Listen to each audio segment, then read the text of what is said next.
Zdravo ljudi, da li ste čuli za sindrom ubrzanog starenja? U pitanju je sindrom koji se još naziva i Wernerov sindrom, prema naučniku koji ga je opisao, a koji u svojoj osnovi ima jednu gensku mutaciju zbog koje dolazi do toga da osobe nakon puberteta počinju ubrzano da stare. Do puberteta se nikakve promene ne dešavaju, ali nakon puberteta osobe poprimaju izgled starijih osoba i čak oboljevaju od nekih bolesti od kojih bi inače oboljevali nakon 50. 60. ili čak 70. godine.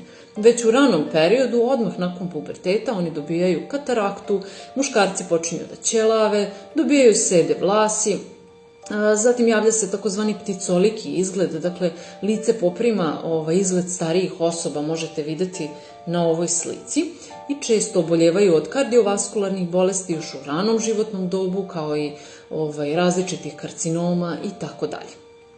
Srećom, ovaj poremećaj je jako redak, a možete mi pisati